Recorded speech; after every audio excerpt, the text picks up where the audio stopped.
I would like to welcome you today to today's episode of Hungry Trilobyte. I'm Aaron Bossig, your host, and today's episode is going to be special for fans of Star Trek Discovery. We have Laurie Ulster from After Trek. Now, I do want to warn you there are a couple moments in this episode where the audio skips just a little bit, and it's unfortunate, but it doesn't really distract too much, and what she's saying clearly comes through. So let's get right to it. On mic today, we have Laurie Ulster. How are you doing this fine day? I'm good. How are you? I am doing fantastic. Glad to have you. You are a very, you're a hilarious Twitter personality. You're a talented writer, and you are, or were, the supervising producer on After Trek. So that's a lot to have on your plate. Well, thank you for the first two, and very accurate for the third. So, the concept of After Trek really just struck me as being very unique because it was a show about a show, and it was something that kind of came about because Star Trek had been on a break for so long that it was like we almost needed somebody to kind of walk us through getting into the Trek for the new millennium. Was that somewhat accurate, or? I mean, I think a lot of it was due to success of Talking Dead. Okay. Which they realized that shows with a certain type of fandom, which you would definitely say the fandoms there are pretty similar. We're in an era where people want to dissect things and they want to talk about things. And the company Embassy Row that CBS hired to produce the show also did Talking Dead. So they had experience with that kind of after show. And I think they just realized, yeah, this is the perfect show for it. It's the right time. They definitely wanted to launch the new Star Trek with a very big splash. Obviously, were big stakes for CBS All Access. And the fact that they decided to do it in New York made me the happiest person in the world when suddenly I found out that it was in New York and they were looking for people. Fantastic. It was like a fantasy. It was an absolute fantasy to hear, like, wow, they actually need people to work on the show. And then a friend of mine was working at Embassy Row, my best friend, and she knew the executive producer, Jeremy Hutchins, who was looking for people, and set me up on an email with him. That's fortune, it's fate, whatever you want to call it. Oh.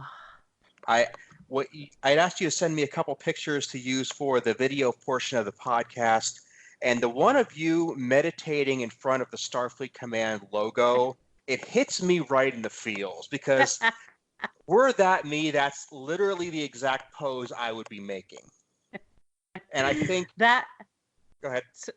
Well, that set visit had nothing to do with After Trek. That was before After Trek.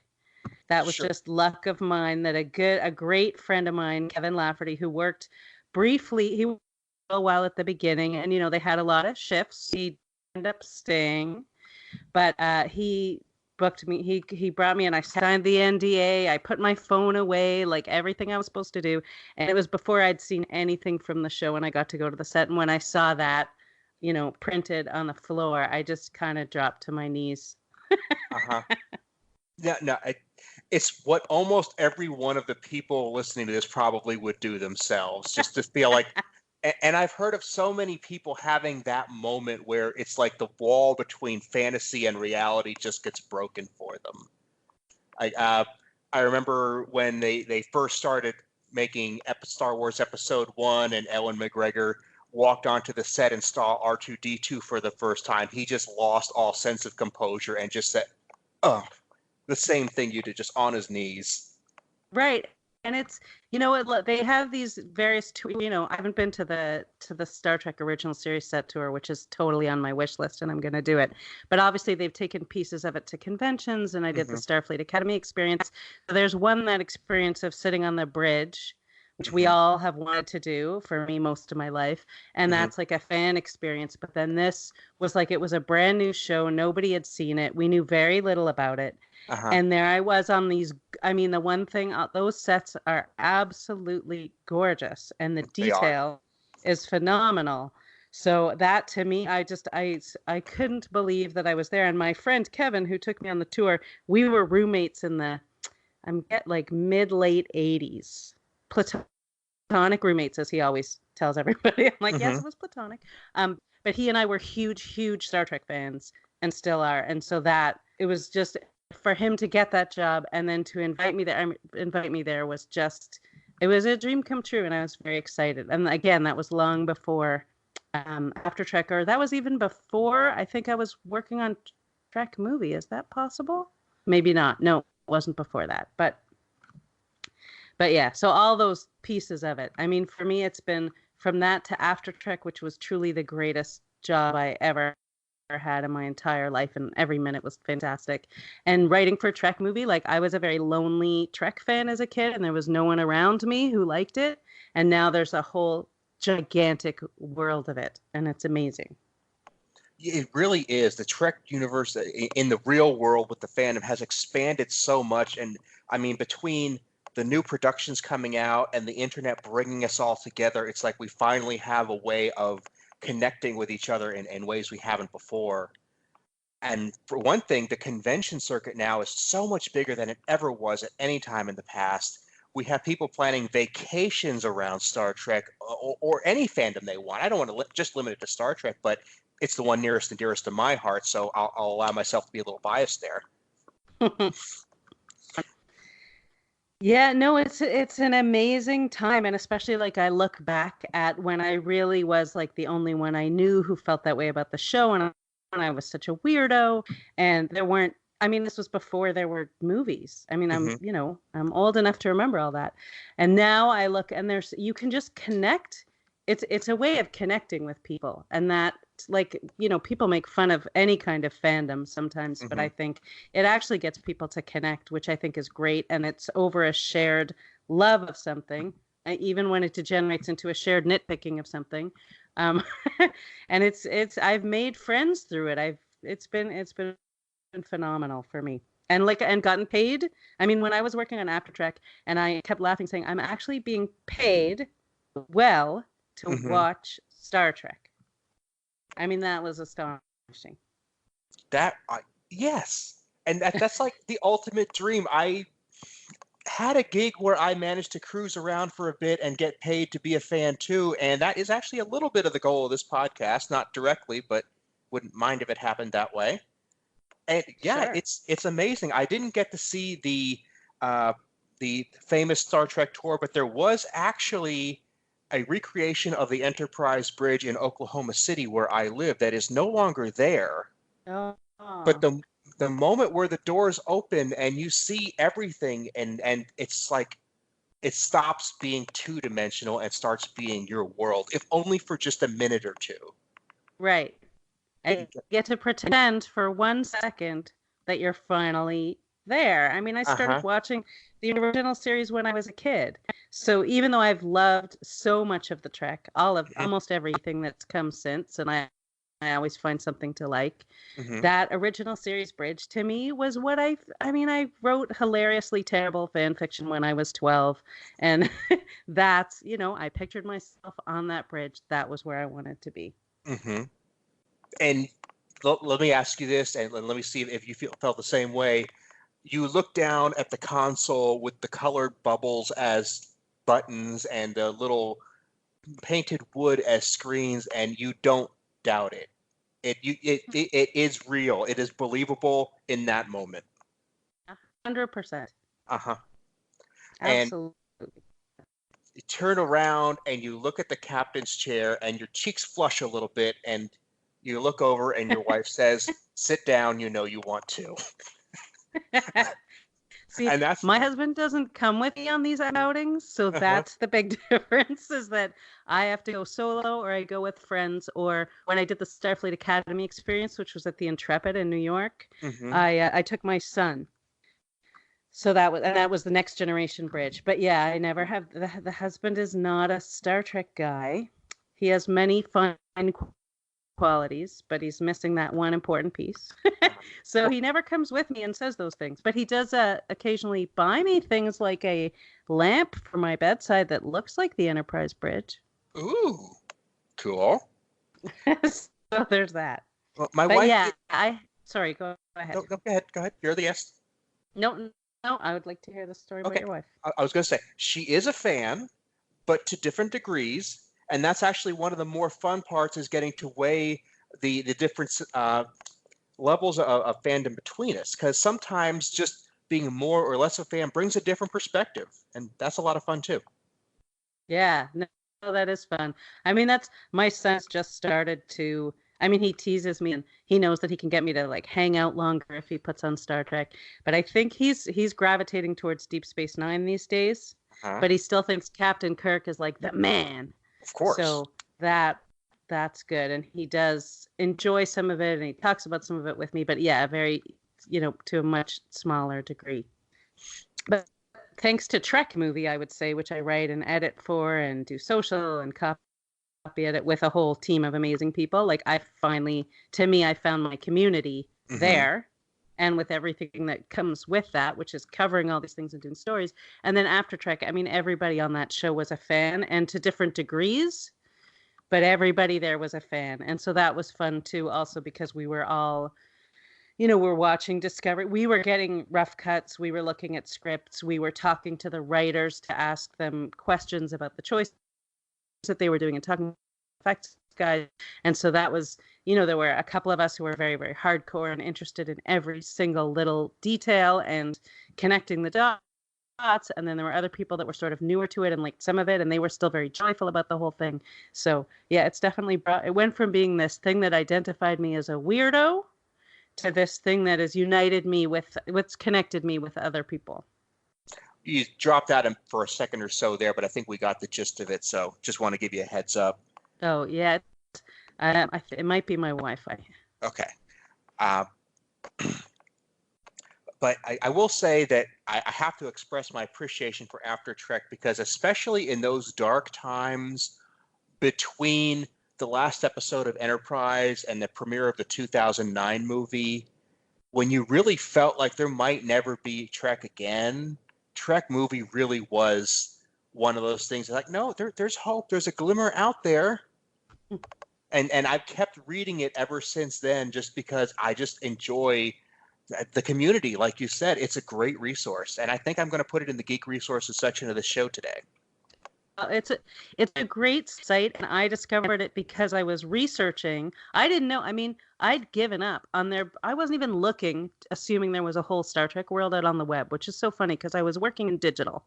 So I was a website director, and I just assumed, well, there's still nothing. Nobody cares about Star Trek but me. There'd been some movies. Everybody sees them and forgets, whatever. And then I was doing research to write about Star Trek Beyond for Fuse, which is where I was working at the time. And every time I was looking something up, I found myself on Trek Movie, and they had the interviews and opinion pieces and all these things and news that I really connected with. And then I just reached out to them and thought, you know what, I'm not being fulfilled by my job. Maybe they need writers. And they wrote back right away and said they couldn't pay writers, but they were looking for enthusiastic writers. And there's always tickets to things and events coverage and swag and who knows what. And that has been the group of people working on that site are phenomenal. They're all just great people. I've met most of them in person now. And that was a huge change for me, because suddenly I got to fulfill all my urges to say everything I want to say about Star Trek and learn more about it with other people doing the same thing. I'm so glad to hear that. You hear so many horror stories about websites and how they run some things, because, when the money's not flowing, that can bring out the worst in people. So you have a good group of people to work with there is really fortunate, and it's good to know the Trek universe is in good hands. Yeah, it's a great group of people, really nice, really smart, really invested, really honest, and also just really fun to hang around with, like a very supportive group of people too. Amazing. So what's been your favorite experience throughout the past, let's say at least since the premiere of Discovery? I mean, honestly, to me, like as a Star Trek fan, the thing about working on After Trek was, I mean, there's the joy of like meeting the actors and talking to the producers and creating. I loved creating content for other fans, which I've always wanted to do. But as a writer, which is my aspiration, is to write for television. I mean, I've written. I mean, scripted, because I've done a lot of I write host copy and I write trivia questions for TV shows and stuff like that. But to be able to and talk with the writers and the producers and about the choices that they made and why they made those choices and where they're headed and what they're hoping to do with the scripts, and then talk to people doing special effects or props or set design about what they were thinking and watching the whole thing come together. I mean, it's every book when you're a kid and you get into Star Trek and you read the making of Star Trek and the world of Star Trek and you read all these books about how they make the show. This was actually being there in a way when they're making the show and getting to ask them questions while they're doing it. So to me, that was the most exciting part. And then you get all these little bonuses, like working with Jonathan Frakes a couple of times, which was absolutely phenomenal. I mean, he says everything that everyone says about him is 100% true. And he gives 100% to whatever he does. I got to go to the season 2 premiere party and do red carpet interviews, and that was for Trek Movie. Mm-hmm. And all of that was really, I hadn't done red carpet stuff before, and that was really fun. So, I mean, there's so many pieces of it that are just fill me with joy and sustain me for the next, while I'm waiting for the next thing to happen, or dealing with the fact that there's no more After Trek, which I am so sad and I'm waiting and hoping, but I don't think they do another one in New York. Well, might not do it in New York, but if you ever just have the need to just come out and blab about what you think is going on in the Trek universe, you've got my number. We can set something up. All right. But in all seriousness, the passion you have for this comes out in your writing on your blog. I love the way you actually managed to go into Futurama and MASH and say this is. You try to get granular on what they might have meant or what it could mean to the fans watching. It's much more than a surface level BuzzFeed article, for lack of a better description. You actually create real meaningful content for the people reading, and that shows that you care.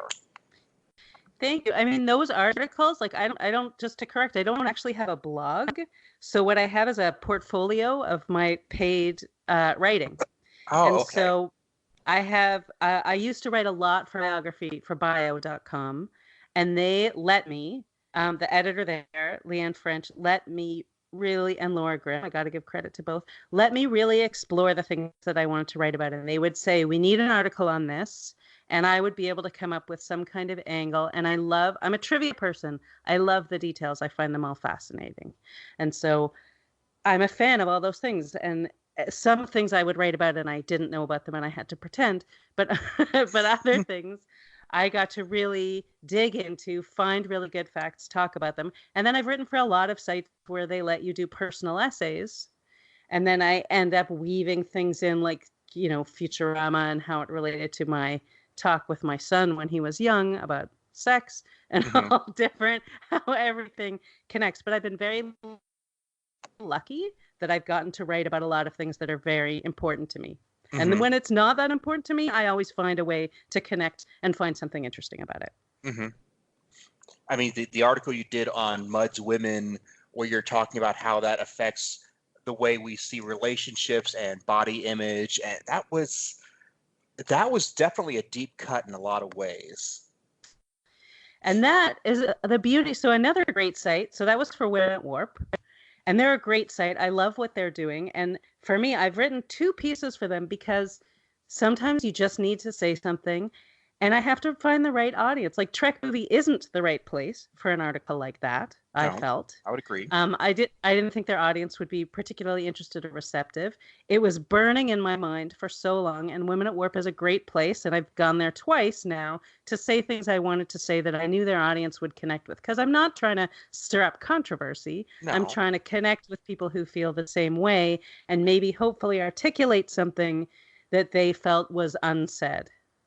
And that piece to me was very important because I'd been thinking about that issue of the body positivity movement and why I don't connect with it, but struggle with so many of the issues that come up and yet don't connect with it. And then when I rewatched, I can't even remember why I was rewatching that episode because it's not a favorite, but I was, and I realized, it's everything I've been trying to say right here. There it is.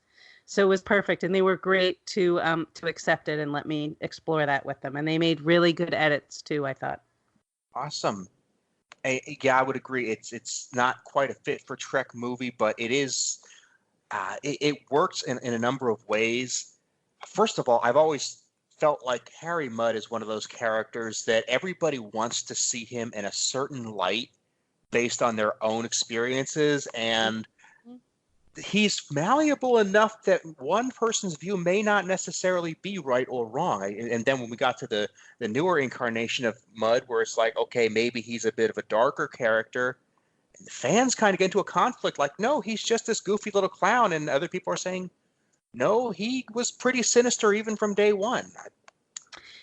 Yeah, and I actually loved Rainn Wilson's take on him. Like, I thought, I mean, I don't always love when they pull old things and redo it. I haven't been a fan of every choice that they've made, but I actually thought he was great. And my only thing about what I didn't like was that little throwback ending with the going off with Stella after he'd actually tried to murder everybody and ruin the Federation, or Starfleet. So I felt like that ending was like a little throwback nod to the goofy Harry Mudd, and didn't quite feel right to me, but I loved his take on it. And I agree that I thought he was always sinister. I mean, he was always basically willing to have other people suffer for him to get rich or be happy or get the thing that he wanted. But I'll tell you, when we were kids, Mudd was such a favorite episode for my siblings and me, and we would laugh so hard and be so excited every time it was on. So I connect, I think, to both of those ideas. Agreed. I mean, at the end, where, you know, his worst punishment is when they bring his wife in and she's saying, Harcourt! And that is such a goofy, hokey, early 60s sitcom ending that you want to just put a bow on it and put it in that box. But it's like, yeah, but look at what this guy's doing here. He's essentially a merging of a pimp and a pirate. So you can't just completely sanitize that. Right. And then at the end of the Rainn Wilson, debacle, the Harry Mudd debacle there, like they just send him off with his wife, which you're supposed to feel, is that bad? Is that some sort of torture for him? To me, that was a throwback to the wrong kind of thing. Agreed. But I did think that I thought his dialogue was great. I loved his energy. I loved that crazy episode, the magic to make the sanest man go by. I thought it was such a fantastic episode from the show. So, a small thing at the end I didn't love. The rest of it, it was worth it because I just thought I thought it was great, and I loved what he did with his character. I thought it was fascinating. And sometimes you just have to take the whole package and just acknowledge that there's little pieces that, that might not be your cup of tea, but we'll go with the rest of it. Sure. And then you find someone to complain to and you vent about it for a few minutes, and then everybody feels better.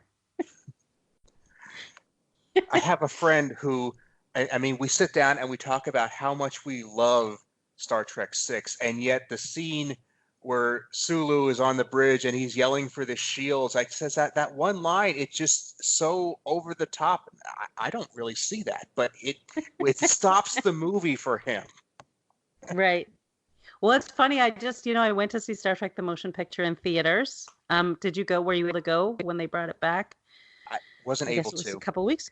Oh, yeah. Okay. So I hadn't seen it in a theater since the day that it came out, which was a very long time ago. And I went with a good friend, and we were enjoying it. But the close-ups of Sulu with his eyes just getting bigger and bigger and bigger they took you out of it too. Like there were these moments that's just Sulu's eyes are widening. You could almost see the script direction, and it was very silly. And still, you enjoy the whole thing. So yeah, no, I agree with you completely.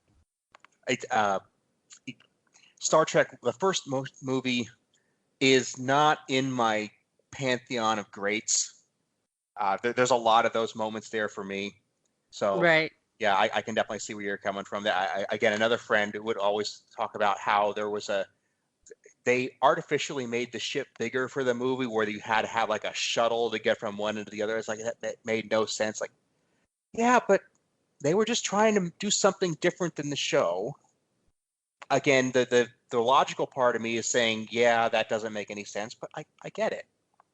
Yeah, no, and I mean, look, a lot of things don't make sense. I would say in every movie and every series has something that you're just like, okay, that doesn't make any sense. Mm-hmm. And it's fine. Like, you can buy into it, or you can be irritated by that thing and still buy into it. I mean, to me, the Star Trek the Motion Picture was such a huge, to me, that was colossal in my life, because like I said, there was nothing else. And suddenly Mm-hmm. I still remember being, but my mom's friends took me out of school that day with her permission. We Mm-hmm. went and lined up first thing in the morning, because you couldn't book seats for movies the way you can now. No. So we went and lined up in the morning, and all of a sudden there were other people in the line. And suddenly I was in a crowd of people who would stop what they were doing to go line up for a Star Trek movie on a weekday morning.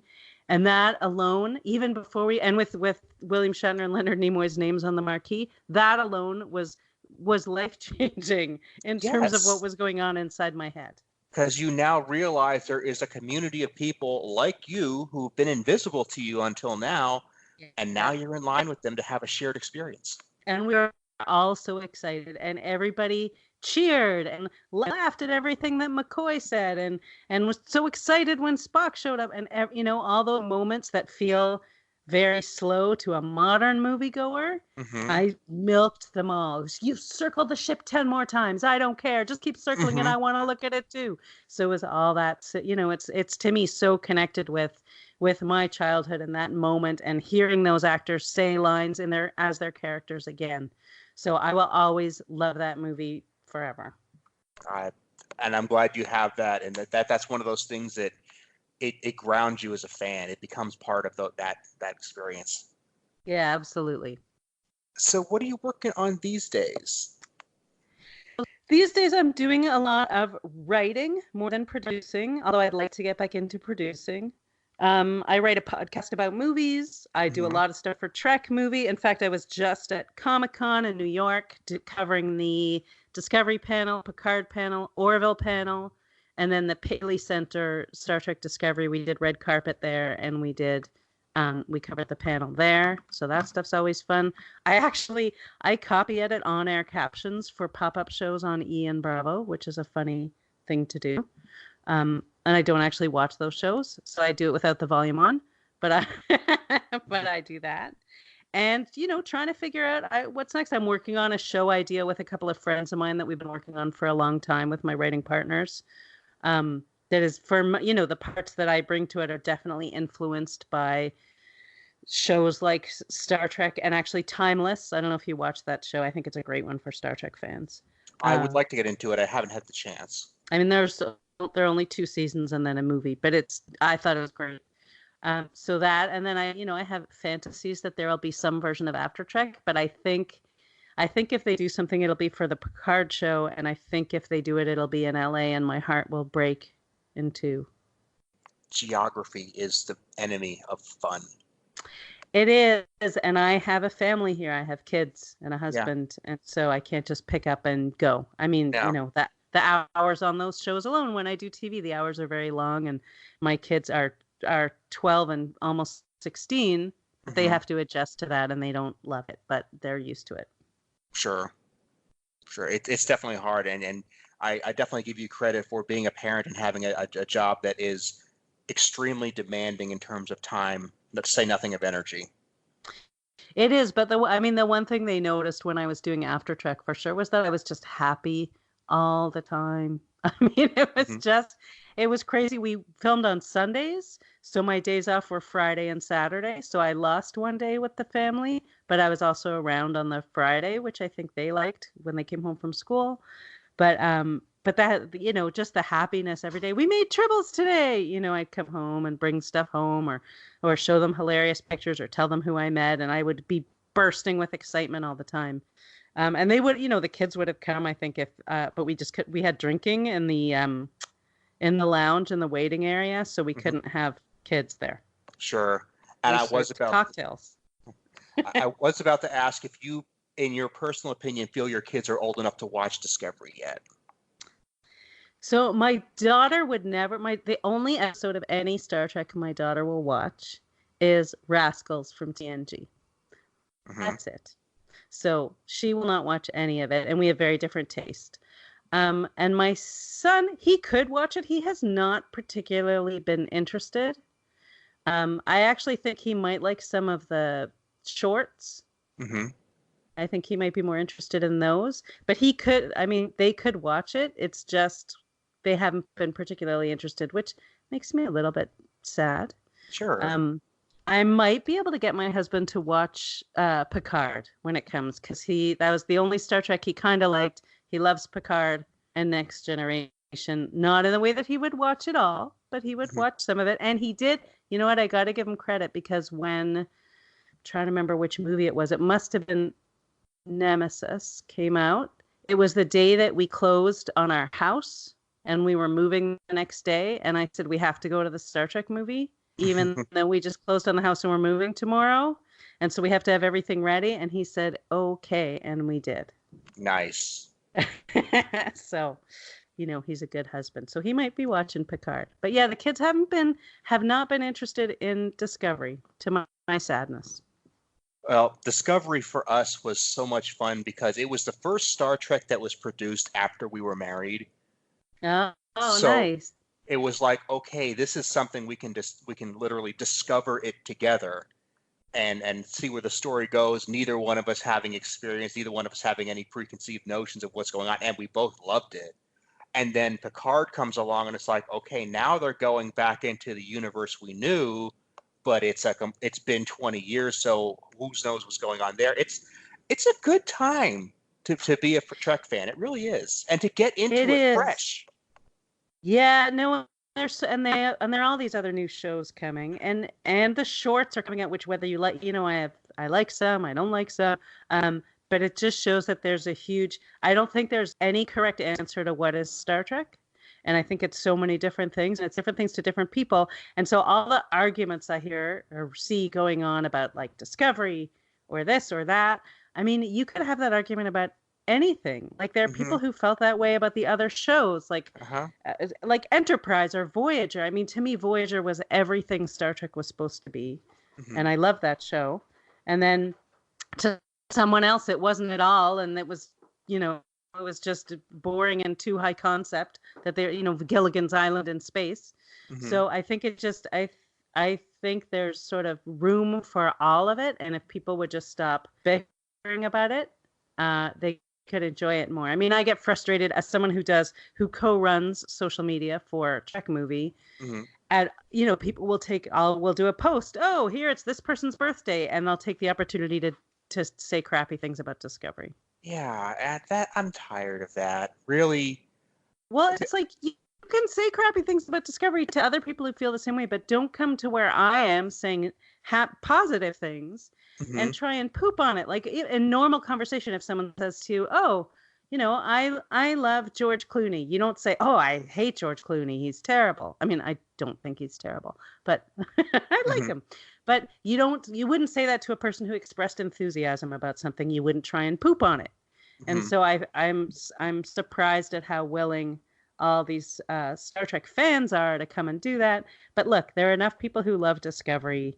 Those actors have all been phenomenal ambassadors for the show. They're so invested in it. They're so positive. They're absolutely lovely to deal with every single time. So I think that helps. It does. It really does. Nothing puts a damper on things and you know, there's always been a couple people out there that would, you know, they get really big and they're in something that everybody's talking about, and you find out they're a jerk, and that just becomes, it's the poison pill that kind of follows them throughout their career. And you want to like them, but you know, you probably wouldn't like actually talking to them. And having met a couple of the Discovery people myself, I agree, they are genuinely pleasant, wonderful people to talk to and know. They are, and they realize that they're lucky to have the jobs that they have, and they realize that they have this huge fandom out there that they can connect with, and I think they've all been great about it. And honestly, like I worked in TV for a long time. I worked at MTV and VH1 and a lot of other networks, and I got to tell you, like a lot of those people are not very nice, and they know how to be nice. They know how to be nice in a PR situation. But they're generally a lot of people, and I don't mean Star Trek people, I just mean in general, actors are trained, honestly, trained by the industry they're in to be demanding. It's not that they're all like that from the get-go, but I watched it happen. I watched someone step on camera for the first time and then get encouraged to become a demanding person. And the industry feeds on that, and we create it, and we want those people to feel like they're more special than everybody else. And I have to say that all of these Discovery actors that I've met, you know, almost certainly from the first season, I think Michelle Yeoh I didn't meet, and I think I met probably everybody else. They're all warm and friendly and excited. And like the first time we were waiting to get Sonequa Martin Green on the show. She hadn't been on the show yet. We knew she was coming. She came in to the far end of our office, and I was standing there with our writer and our producer, Courtney and Michelle, and Eliza, our AP. And we see her, and we can't help it. We just start like softly clapping because we thought her acting was so great. She sees us and starts softly clapping. We start all walking towards each other. We're all doing this like weird soft clapping. And she came up to us and she said, "I love your show." And we said, "We love your show." And then she said, "Star Trek family." And I feel like everybody was like that. Every single person that, you know, that came to us was excited to talk about it, excited that we were fans, and very positive about it. And you go to conventions, and these actors, they all still really like each other from all the other shows. I mean, Jonathan Frakes is a huge part of the franchise still. And he came and did stuff with us where he was so giving it 1,000%, so much more than he had to, so invested, asking us a million questions. How many cameras, and who's doing this, and what do you do about the rights? And so interested in the whole thing. And so that helps a lot. It helps a lot when it's not just someone who is jaded and frustrated and thinks that they're special. The best way it was ever explained to me was that when, and I'm saying this for the benefit of the audience, you know this already, I'm sure, but you know, you spend so much of your life as an actor being told no, no, no, over and over again. You're not worth it. You're not useful. You're not this. You're not that. And then when somebody stops saying no to you and they start saying yes, you're incentivized to make people say yes over and over again. It just becomes your compulsion. And some people never grow out of that. Yeah. Right. I mean, that's true. And you also are suddenly surrounded by people who tell you that your needs are more important than everybody else's. And I've seen it because I did, I worked at MTV2 and VH1, and we interviewed all these bands and sometimes actors for things. And the attitudes I saw were terrible because they were surrounded by people telling them, you are more important than other humans. But I never got any of that. I have to say, like, anyone that I've dealt with from Star Trek Discovery cast, especially, of course, but, I've dealt with I've interviewed Kate Mulgrew, and I've met George Takei, and, all these different people, and they're all, thoughtful and invested and have learned how to treat people. And it makes a huge difference. It really does. That's to actually get in and talk to somebody, and they just enjoy having the conversation. They're genuinely good people who know their place in the world, and they're grateful for the blessings they have, and they want to share it with the fans that have helped build that. That's the kind of people you want to have on your screen and in your life, if possible. Absolutely. Like I met Connor Trenier when he did a thing there's a math museum here in New York, and he did the math of Khan. So there's a guy, James, I'm going to hate myself for not remembering his name. Very, very smart mathematician who does this great talk about math and Star Trek and which things are true and which things are not. Very entertaining, wonderful guy. And they asked Connor Trenier to introduce him. And so I did a phone interview with Connor before that for Trek Movie. And then I wanted to do something special at the event. And he let my son, who was 13 at the time, do the interview. And he was so warm and funny and just made it so easy for my son. It's actually on Trek Movie if you want to find it. But again, like he has a son, I think a couple of years younger than my son.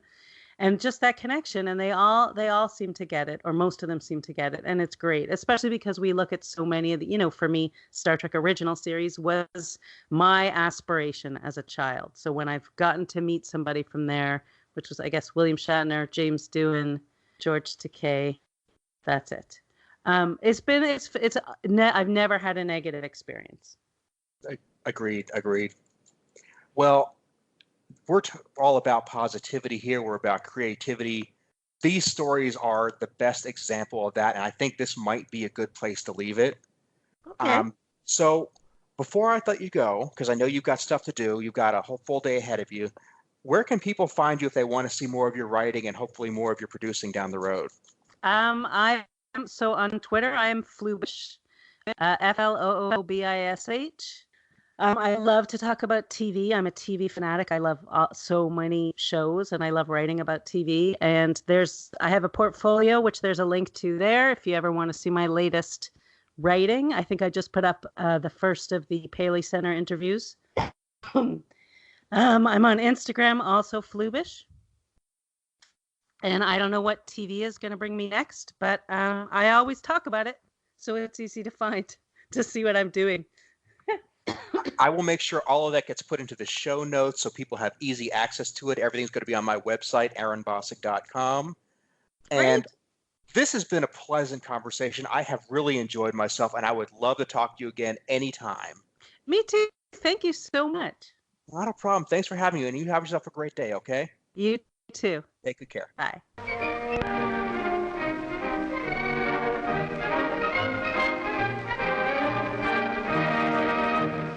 I would like to thank Laurie for being my guest, and I would like to thank you for listening. On today's Geek Resources section, I'm going to make good on my promise and feature TrekMovie.com as one of the best Star Trek resources out there. It is a fantastic site with not only the basic news on new Star Trek movies and TV shows, which there's quite a lot of those coming out, so you definitely want to check that out, but there's also a lot of really great articles and features that are just good reading for fans of Star Trek. And as for the community building part of the show today, my hint is, let's go ahead and do memes. Can you make a meme about Hungry Trilobyte? If you can, post it on your site or email it to me at bossigpodcast@yahoo.com. Thanks, and we'll see you next time.